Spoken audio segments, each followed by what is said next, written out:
étaient réunis pour dîner autour du président de la République dans la salle des fêtes de l'Élysée. On nous a précisé qu'ils étaient très éloignés les uns des autres, la table étant absolument gigantesque. Jean Castex, Christophe Castaner, François Bayrou, Richard Ferrand, Stanislas Guerini, etc. Tous ces gens-là, vous portez plainte contre eux, Fabrice Divisio, c'est ça ? Absolument. Enfin, je porte plainte contre X, pouvant être les uns et les autres, à l'exception du président de la République, qui est pénalement irresponsable, et qui, surtout le président de la République, en tout état de cause, on pourrait discuter, mais n'a violé aucune règle en tant que telle. Parce que si vous voulez, vous parlez du dîner, en fait, mais c'est pas tellement le dîner le problème en soi. Ce dîner, est-ce qu'il a respecté les gestes barrières ou pas, c'est pas le problème en soi. C'est le problème du couvre-feu. C'est-à-dire que il y a un décret qui est paru le 14 décembre. Quel motif exactement ? Pardonnez-moi. Oui, c'est ça, c'est le motif. Alors, c'est de la mise en danger de la vie d'autrui par la violation du couvre-feu. C'est-à-dire que c'est une jurisprudence extrêmement établie depuis mars par les parquets de France. Les parquets de France poursuivent les contrevenants en fait au couvre-feu, au confinement, sous l'angle de la mise en danger de la vie d'autrui. À titre personnel, si vous me demandez mon avis sur le plan juridique, je pense que ça ne tient pas. Mais je le dis depuis le mois de mars. Mais les parquets, effectivement, eux, continuent de poursuivre et des condamnations ont eu lieu. Donc vous jouez le jeu, vous allez au bout finalement, même s'il y a un côté un peu absurde, finalement, vous vous dites, j'ai essayé de prendre les règles à leur propre piège, c'est ça ? C'est-à-dire que si vous voulez, il y a deux règles en démocratie, il n'y a que deux choses possibles. Soit effectivement on fait des textes qui sont valables pour tout le monde, soit effectivement on institue dans ces textes, pour des raisons qui appartiennent au pouvoir réglementaire par exemple, des dérogations. Les députés, les conseillers politiques ne bénéficient d'aucune dérogation, ils n'ont pas de statut spécifique dans le décret. Ils auraient pu en avoir, mais ce n'est pas le cas. À partir du moment où ce n'est pas le cas, c'est que le pouvoir réglementaire a choisi de... Ah, on vous a perdu. Là.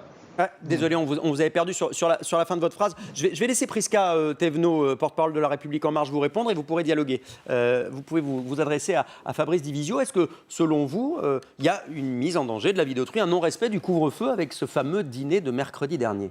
Deux choses déjà. Sur le fond, ce n'est pas le dîner de la discorde, c'est la réunion de travail, si on veut dire, pour être bien précis. Mais il se trouve qu'ils ont mangé. Donc c'était autour d'une table d'une salle à manger. Il se trouve que le président, le gouvernement, l'ensemble de la classe politique est mobilisé en ce moment et on sait très bien pourquoi. On ne va pas s'en plaindre. Il s'avère que cette réunion de travail a eu lieu au moment du dîner. Donc effectivement, ils ont eu besoin de se sustenter en respectant les gestes barrières et les distanciations sociales. Donc c'est pour ça que c'est important, je pense qu'il ne s'agit pas d'un dîner, mais d'une réunion de travail. Ça, c'est sur le fond. Maintenant, sur la forme, Monsieur Divisio, je suis quand même assez hallucinée. Je trouve que sa démarche est à la limite de l'indécence. Pourquoi ? Parce que pendant que lui s'amuse à dégainer des plaintes beaucoup plus rapidement que son nombre, parce qu'il faut rappeler que M. Divisio n'est pas sa première plainte déposée contre le gouvernement. Il avait porté plainte contre Olivier Véran, notamment. Voilà. Donc, et à chaque fois, on connaît les démarches. Ça, vous n'êtes pas à votre première plainte. Alors moi, j'entends très bien qu'égoïstement, vous voulez faire un peu de pub à votre cabinet d'avocats, et c'est très bien, mais je trouve ça indécent. On a le gouvernement, le président, les parlementaires, l'ensemble du corps médical qui se battent sans relâche pour finir avec cette pandémie, et vous amusez à faire de la pub gratuitement sur le dos d'une pandémie mondiale. Alors vous faites de la pub, Fabrice Divisio ? Est-ce qu'il faut vraiment que je réponde à ça ? Oui. Écoutez, oui. En tout cas, qu'on comprenne le fondement, en tout cas, de votre pensée. Si jamais elle parle d'indécence, en l'occurrence. Ah, hélas, ça bug, nous ne l'avons pas. Alors, Fabrice Divisio, on vous a retrouvé, vous êtes au téléphone pour le coup, parce que ça passait mal, mais on vous entend bien a priori par téléphone. On vous posait effectivement la question sur... Est-ce que c'est un coup, finalement, un coup d'avocat pour vous faire à la fois de la pub et symboliquement, en sachant que ça ne servira à rien ? Je vais vous répondre en deux temps, si vous voulez. Le premier temps, effectivement, c'est que je vois pas l'intérêt... D'abord, le premier temps du raisonnement, c'est de dire que je ne comprends pas qu'un élu de la République sache pas ce que c'est qu'un avocat, quand même.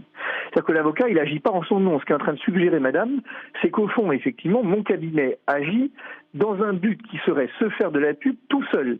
D'abord, si mon cabinet agit, c'est qu'il a été saisi. Donc c'est un cas nominem contre les avocats, c'est un peu facile, si vous voulez. Et dans cette affaire, l'avocat, il n'est que mandataire. Ça, c'est le premier point. Et qu'il faut peut-être, effectivement, madame, considérer que derrière, il y a quand même des clients, et que ces clients, s'ils déposent une plainte, c'est qu'effectivement, peut-être peut-être ils ont des raisons de le faire. Alors, Donc, par avant qui d'attaquer- avez-vous été saisi? Juste pour clients qu'on comprenne bien qui vous a saisi.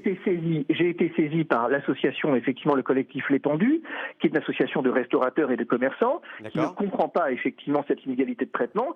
Et j'ai été saisi par une association de victimes du Covid qui dit, effectivement, ces mesures, moi, je ne sais pas si elles sont justifiées ou pas, mais si elles le sont pour lutter contre le Covid, il faut qu'elles le soient pour tout le monde, en fait. Donc, si vous voulez, les attaques ad nominem contre mon cabinet, je les prends depuis le mois de mars, donc ça ne fait pas grand-chose, finalement, sur le fond.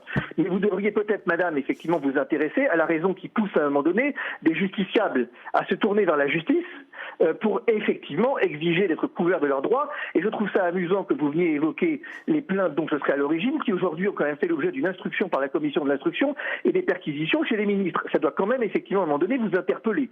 Ça, c'est le premier point.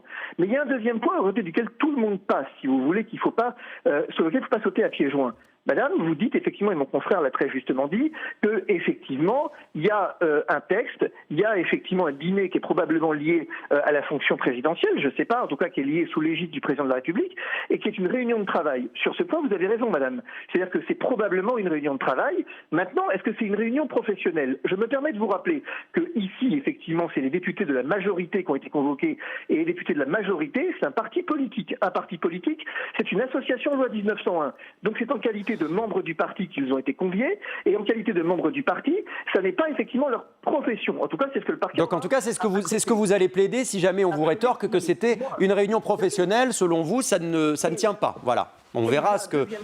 Il y a un deuxième point quand même, c'est qu'il faut que ce déplacement professionnel ne puisse être différé. C'est un élément constitutif de l'infraction. Ouais. Au regard effectivement des thématiques qui ont été évoquées et transmises à la presse, voilà, ça semble effectivement ne pas être le cas. Mais encore une fois, je pense qu'il ne faut pas se tromper, et on parlait d'humilité tout à l'heure. Moi, j'ai aucune prétention de vérité. Je n'ai absolument la présomption d'innocence est ainsi faite dans ce pays que je n'ai aucune présomption de vérité. Et si le parquet entend classer l'affaire, il le fera. Mais je trouve que sauter à pieds joints et s'indigner quand on est élu de la République, quand on est porte-parole d'un parti de majorité, que des justiciables saisissent la justice, c'est un problème quand même. Il est peut-être là le problème. Prisca Thévenot, une dernière remarque à Fabrice Divisio. Je me permets juste, et là c'est juste pour qu'on se présente, je ne suis pas élue, je suis citoyenne. Mais porte-parole de la République En Marche. Oui, mais c'est important puisque on se présente aussi et c'est important qu'on se connaisse. Non, je veux dire, il y a eu une réunion de travail.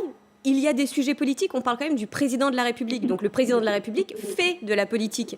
Maintenant qu'il reçoit des gens pour faire une réunion de travail, j'ai envie de dire, on ne va pas crier au scandale d'État quand même. Madame, moi je ne crie pas au scandale d'État. Je veux dire, moi je dépose une plainte sur le fondement des textes que votre parti a votés et en tout cas qu'il a mis en exergue. Je veux dire, à partir de là, si le parquet estime que l'infraction n'est pas constituée, il estimera que l'infraction n'est pas constituée. Mais je voudrais qu'on m'explique pourquoi est-ce que décidément vous avez un problème avec la saisine du juge. Si finalement cette affaire est vouée à l'échec, où est le problème? Alors, vous aviez dit la même chose à propos de la Cour de justice de la République et finalement, Dieu sait ce qu'on avait effectivement pris dans la figure à cette époque et finalement, quelques temps plus tard, est-ce que ça ne vous inquiète pas quand même qu'une autorité judiciaire indépendante et reconnaissez qu'elle l'est, effectivement, viennent investiguer et perquisitionner des ministres. Alors, vous en prenez, effectivement, à ceux qui ont déposé plainte, mais s'agirait-il de confondre également à la justice et de réformer l'institution judiciaire pour ne pas célébrer les concours? Alors là, pour le coup, on ne vous entend plus très bien, Maître Fabrice Divisio, mais en tout cas, on a bien compris ce que vous aviez à dire. Merci beaucoup d'avoir été avec nous. Vous nous tiendrez au courant de cette plainte, évidemment, si elle aboutit.